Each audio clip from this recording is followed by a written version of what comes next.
আমি আপনার কাছে আপনার মাধ্যমে জিজ্ঞাসা করতে চাই, সাধারণ মানুষের কি অবস্থা?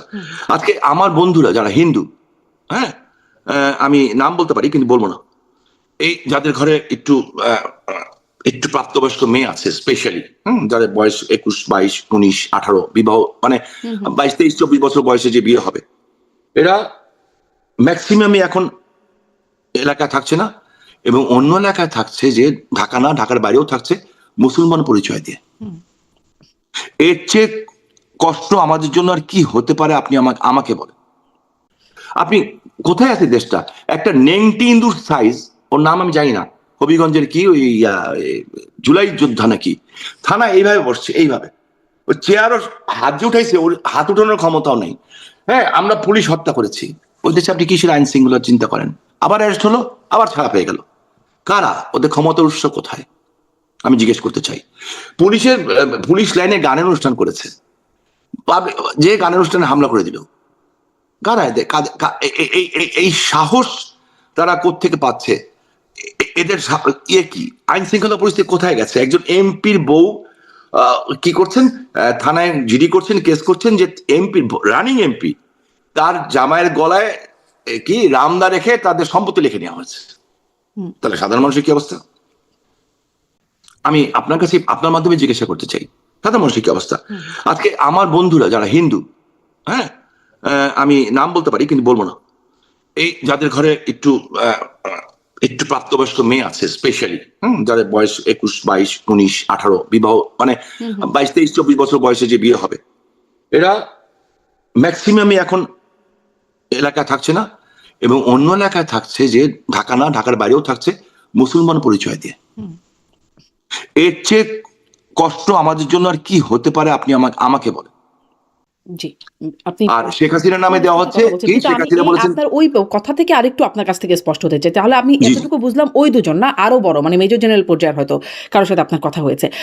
তাদের সাথে কথার সময় আপনি মানে কথোপকথনে বলছেন যে তারা জিজ্ঞাসা করেছেন আসবেন নাকি, আপনি বলেছেন যে আপনারা ব্যবস্থা করেন, আপনারাই তো দেশের সেনাবাহিনী। তারা কি ব্যবস্থা করবে, এরকম কিছু বলেছে?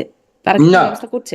তারা বলতেছে তারা আননান, এবং তারাই আমাকে বলেছে যেই পরিমাণ জঙ্গিবাদ দেশে ছড়িয়ে যাচ্ছে, 1 বছরের মধ্যে যদি আমরা ব্যবস্থা না করতে পারি, এই দেশ, বাংলাদেশ, পৃথিবীর মধ্যে, যেই শব্দটি একটু আগে ইউজ করলাম, সারা পৃথিবীর মধ্যে অন্যতম জঙ্গি রাষ্ট্রে পরিণত হবে। আমি আমাকে বলছেন কেন ভাই? আমরাও তো আপনাদের উপর ভরসা করে যাবো, বিকজ আপনাদের তো দেশ রক্ষা করার জন্য শপথ নিয়েছেন আপনারা, তো আপনারা কেন করছেন না? বলছে আমরা পারছি না। কেন পারছেন না? হয়তো তাদের মাথার উপরে কেউ বসে আছে, কিংবা পিছনে কেউ বসে আছে, কিংবা ঘাড়ের উপরে নিঃশ্বাস নিচ্ছে কেউ। সেখানে আপনি বলছেন যে দরকার হলে বিএনপির সাথে নেগোসিয়েশন করেন, মানে আপনাদেরকে বলছেন জলদি আসেন। সেই আর্মি অফিসাররা বলছেন আপনাকে যে জলদি আসেন, দরকার হলে বিএনপির সাথে নেগোসিয়েশন করেন। হ্যাঁ, দরকার হলে নেগোসিয়েশন হচ্ছে, মানে তাদের জন্য আপনারা ভোটও করেছেন, ফলে যোগাযোগ যে আছে সেটি বোঝা যাচ্ছে। তাদের সাথে নেগোসিয়েশন হচ্ছে আপনাদের? আমার কাছে মনে হয় না, আমার কাছে মনে হয় না, কারণ দায়িত্বটা এখন তাদের বেশি আমাদের চেয়ে। We did our jobs. আমরা যে কোনো কারণে হোক, যে কোনো জায়গায় রিকোয়েস্ট হোক, কিংবা আদর্শিক কারণে হোক, আমরা আমাদের কাজটা করেছি। এখন দায়িত্বটা তাদের। তাদের যদি শুভবুদ্ধির মানে উদয় হয়, আমার মনে হচ্ছে হবে না। যদি হতো তাহলে 2টা মেয়ে 32 নম্বরে গেলে মার খেত না, একটা বাচ্চা ছেলে যদি 32 নম্বরে যেতে মার খেত না। এটা হতে পারে না, এটা অসম্ভব ব্যাপার। আজকে মায়া লাগে আমার পুলিশের জন্য, যে এই পুলিশ অফিসারগুলি, শত শত পুলিশ অফিসারকে গুলি মারা হয়েছে, টাঙিয়ে রাখা হয়েছে। সেই পুলিশ অফিসারদের থানায় যে বলছে যে আমরা মারছি, তো মানুষ যাবে কার কাছে? সেনাবাহিনীর একজন কাছে যাবে? সেনাবাহিনীর একজন কর্নেলকে বলতেছে মারতে যাচ্ছে, তো মানুষ যাবে কোথায়? আনসার, তারপরে অন্যগুলি বাদ দিয়ে দেন, তো কোথায় যাবে মানুষ? জিনিসপত্রের দাম নাই, গ্যাস নাই, বিদ্যুৎ নাই, পানি নাই, চাকরি নাই, নাই নাই নাই নাই নাই 200% জিনিসের দাম বেড়ে গেছে। যার ইনকাম ছিল 40,000 টাকা, আমি আজকে জিজ্ঞেস করলাম, আপনাকে আল্লাহর নামে শপথ করে বলতেছি, আজকে একজনকে জিজ্ঞেস করলাম যে তোমার ইনকাম ধরো 30,000 টাকা ছিল, এরকম কয়েকজনকে জিজ্ঞেস করেছি, ওই ইনকামটা এখন কত লাগবে? বললো মিনিমাম 60 থেকে 70,000। তাও মানুষ তো পাবে না কোথায়? বরঞ্চ উল্টা মানুষের চাকরি চলে যাচ্ছে, কাজ চলে যাচ্ছে। বাংলাদেশ নির্ভর কিসের উপরে? গার্মেন্টসের উপরে। হ্যাঁ, গার্মেন্টস সেক্টরই বাংলাদেশের বেসিক, জি। ওটাও মানে বন্ধ। এটা ঠিক জ্বালানি বিদ্যুৎ সংকটে এখন আসলেই বেশ অনেক মানুষের চাকরি যাচ্ছে বা একটা বেশ খারাপ অবস্থায় আছে। সরকারও সেটা স্বীকারই করছে। যদিও দায়টা বলছে যে আপনাদের। কিন্তু আমি আবার ওইখানে যাই যে আপনার ২ জন বড় অফিসার মেজর জেনারেল পর্যায়ের অফিসারের সাথে কথা হলো। সেনাপ্রধানকে আপনারা আপনাদের পক্ষ থেকে বেঈমান বা বিট্রেয়ার হিসেবে বলে থাকেন বিভিন্ন সময়। আ উম মানে কিন্তু আমরা শুনলাম ওবায়দুল কাদেরের একটা সম্প্রতি একটা ভার্চুয়াল বক্তব্য আপনাদের দলীয়ই কোনো সভায় কথা তিনি বলছিলেন যে আ সেনাপ্রধান এবং রাষ্ট্রপতির কথা উল্লেখ করে তিনি বলছেন যে যারা তাদের উপর ভর করে বা বিট্রেয়ারদের উপর ভর করে রণকৌশল সাজালে সেটা সাকসেসফুল হবে না। কোনোভাবে কি আপনাদের রণকৌশলের মধ্যে সেনাবাহিনীর শীর্ষ পর্যায়ে জড়িত আছে? সেনাপ্রধান কোনোভাবে আপনাদের সাথে যুক্ত এখন? যে আমি ওই পর্যায়ের নেতা না, আর আমি ওনাকে দিয়ে কোনো সময় কথা বলিনি। হুম। ঠিক আছে, আমি কথা বলিনি। আমি কোনো বাহিনীর উপর বিশ্বাস করিনি। বাংলাদেশে আজকে বলা হচ্ছে কি, কোথায় নিয়ে গেছে ধর্মটাকে, ইসলামকেও শেষ করে দেওয়া হচ্ছে যে কি আমাদেরকে ভোট দিলে আপনারা বেহেশতে চলে যাবেন। সেদিন দেখলাম সাতক্ষীরার এক এমপি আমাদের বলল আজকে জনসভায় যারা উপস্থিত হয়েছেন তাদের জন্য বেহেশতের দরজা খুলে রাখা হয়েছে। What nonsense! এগুলি হচ্ছে, কিন্তু সাধারণ মানুষ এগুলিকে আবার অনেকে বিশ্বাসও করছে। কিছু করার নেই, শিক্ষাগত যোগ্যতা নেই, কোরআনটাও পড়তে পারে না, কোরআনের কোথাও এটা লেখা নেই। এরা আমাদের ধর্মটাকেও কিন্তু এদের হাত থেকে বাঁচাতে হবে। এরা কি করেছে? এই মাজারগুলিতে হামলা করেছে। আমি তারেক রহমান সাহেবকে বলেছি, আপনি যদি সত্যি বিশ্বাস করেন যে এই আপনি যদি ইয়েতে যান, ওই যে কি বলে এই আপনি মাজার জিয়ারত দিয়ে শুরু করেছেন সিলেটের শাহজালাল মামা মাজার, তাহলে এতগুলি মাজার যে জ্বালিয়ে দেওয়া হলো, এতগুলি মাজার শাহপরান বাবার সামনে মাজারের মধ্যে মানুষ পেরে ফেলা হলো, তো বিচার করছেন না কেন? বলবেন ডক্টর ইউনূসের কথা, জোনার সময় ফাইন, তা আমাদের বিচার করছেন কেন?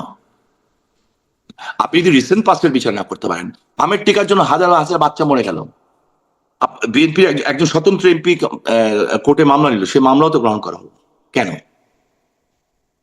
কেন পালন করলেন না? দুর্বলতা কোথায়? কেন করছেন না, কিংবা করতে পারছেন না? পিপলস কিন্তু জিজ্ঞেস করবে কদিন পরে।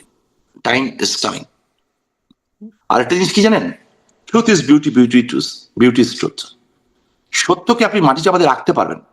হ্যাঁ, আমাদের ভুল ছিল না, এ কথা যদি বলি তাহলে এটা হবে চরম মিথ্যা কথা এবং চরম ভুল কথা। আমাদের সবচেয়ে বড় ব্যর্থতা হচ্ছে আমরা ডক্টর ইউনূস গংদের, জামাত শিবির জঙ্গিদের এই ম্যাটিকুলাস ডিজাইন থেকে আমাদের বাচ্চাদের, আমাদের দেশবাসীকে রক্ষা করতে পারি নাই। পারি না দেখেই আজকে আমাদের দেশ কোথায় চলে গেছিল, কোথায় ধাপড়ে পড়ে গেছে। এটা আমাদের ব্যর্থতা, চরম পরম ব্যর্থতা। এই জন্য আমি আমার বাচ্চাদের কাছে হাত জোর করে ক্ষমা চাচ্ছি, মাপ চাচ্ছি, এবং তাদেরকে কথা দিতে চাচ্ছি যদি আল্লাহ হায়াত রাখেন, যদি বেঁচে থাকি, তাদেরকে আমার বাবারা যেমন মুক্তিযুদ্ধ করে আমাদের একটা স্বাধীন দেশ দিয়েছেন, আমরা দরকার হলে আরেকবার লড়াই করে জীবন দিয়ে তাদের জন্য একটা সুন্দর বাংলাদেশ রেখে যাব। আপনাদের হাতেই তো ছিল, আসলে দেশটা আপনাদের হাতেই তো ছিল, কিন্তু সেখানে দেখা গেছে এই বা স্বাধীন বাংলাদেশের মানুষ স্বাধীনভাবে ভোট দিতে পারে নাই, মানে তারা ভোটাধিকার প্রয়োগ করতে পারে নাই, ঠিক মতো বেছে নিতে পারে নাই তাদের জনপ্রতিনিধি, এবং একবার না বারবার এবং সামনেও পারবে কিনা তার কোনো ভরসা আপনারা দিচ্ছিলেন না। ফলে মানে মানুষের হাতে উপায় কি ছিল আপনাদেরকে এভাবে সরানো ছাড়া? না, মানুষ সরায়নি, ইটস এ ডিজাইন। এই তো যে সরিয়েছে সে নিজেই তো বলেছে ম্যাটিকুলাস ডিজাইন। ধরেন সেই ডিজাইনে তো মানুষ ইনভলভ হয়েছে, মানুষ ইনভলভ না হলে কত ডিজাইন পার্সেন্ট মানুষ? বাস্তবায়ন করা যেত না। 18 কোটি মানুষের মধ্যে কত লোক ছিল সেদিন? 5 লাখ, 10 লাখ, 15 লাখ, 20 লাখ, 25 লাখ, যারা ছিল 30? তাদের সমর্থন ছিল। মেবি আপনার কাছে মনে হবে, কিন্তু উপস্থিত ছিল 30টা। আমি 2 তারিখে নেত্রীর কাছে গেছিলাম, আমি তাকে তার 3 মাস আগে পার্লামেন্টারি কমিটিতে বলেছি, 2 মাস আগে গেছি, আমি বলেছি। আমি যখন পার্লামেন্টের লবিতে বলতাম, অনেকে আমাকে বলতো শামীম ওসমানের মাথা খারাপ, শামীম, এই যে শামীম ভাই আসতেছে টেনশন মাস্টার। কেন বলতো শামীম ভাইয়ের উপরে একবার বম ব্লাস্ট হয়েছে, শামীম ভাই সারাক্ষণ এটা নিয়ে চিন্তা করে। ইয়েস, আমি ওদের দিকে নজর রাখি, ওরা মানুষের নামে পশু। আমি আমি বিএনপি আমাদের মতোই কম বেশি, ঠিক আছে, কিন্তু ওরা মানুষের নামে পশু। তো এদের ব্যাপারে খোঁজ রাখতেই হবে আমাকে। বাট আজকে বিএনপিও কিন্তু ওদের সাথে ঢুকে গেছে। আমি বিএনপির যে কি করুণ পরিণতি হবে আপনি কল্পনা করতে পারবেন না। আমার এলাকা থেকে আমি বলতেছি, যে রান্না করে সে একটা ভাত টিপে, কিন্তু পুরো ভাত নিয়ে মশলা না। এদের ভিতরে আমাদের বিরুদ্ধে কিন্তু গুপ্ত ঢুকে গেছিল। এই যে গুপ্ত না সুপ্ত কি বলে, এই সার্জিস বঙ্গবন্ধুর উপর ভাষণ দিয়ে, সার্জিসটা কি নাম ছিল এটা আমি জানি না, সে পুরস্কার পেয়েছিল, আমাদের দলই তো ছিল। ছাত্রলীগ করতো। সো আজকে কিন্তু বিএনপির ভিতরে এই অবস্থায় সংখ্যা অনেক বেশি, অনেক বেশি এদের সংখ্যা বিএনপির ভিতরে এদের সংখ্যা বিএনপির চেয়ে ডাবল। সো তো এরা যখন তাহলে ডেকে তো বসবে, তারা তো দেশের একটা মেজরিটি অংশ, তাহলে তো তাদেরকে তো আপনারা অস্বীকার কেন করেন বা তাদেরকে শত্রুতা করলে হবে কি করে? ধরেন তারা আপনাদের মধ্যে, তারা বিএনপির মধ্যে, তারা আর তারা তো তারা আছেই, ইয়েস তো অফকোর্স তারা সবই তো প্ল্যান, তারাই দেখা যায়। হ্যাঁ ইয়েস তারা প্ল্যান এবং তাদের এই প্ল্যান বাস্তবায়নের জন্য বিভিন্ন দেশ থেকে টাকা আসতেছে। কেন? আমাদের দেশটা দখল করার জন্য না, আপনার এই সাবকন্টিনেন্টকে শাসন করার জন্য। একদিকে ইন্ডিয়া, একদিকে বেসিক হলো মূল টার্গেট ইন্ডিয়া, বিকজ ইন্ডিয়া আপনি খেয়ে পড়ে বাঁচতে চাচ্ছেন, ইন্ডিয়া সুপার পাওয়ার হতে চাচ্ছে। ওইখান দিয়ে হচ্ছে আবার বার্মাতে ট্রিলিয়নস অফ ডলারের আপনার ইয়ে আছে, খনিজ সম্পদ আছে, এগুলি কেউ দখল করতে চাচ্ছে। আমাদের সমুদ্র আছে, সমুদ্রের তলে কেউ কিছু রাখতে চাচ্ছে। অনেক কিছু মিলিয়েই কিন্তু এই ষড়যন্ত্রটা হচ্ছে। সো এখন এত যে আন্তর্জাতিক দেশি বিদেশি ষড়যন্ত্রের কথা বলছেন, আপনাদের সাথে আসলে কোন কোন দেশ আছে? এখন আপনাদের পক্ষে বা আপনাদের সমর্থন দিচ্ছে কারা? কেউ আছে?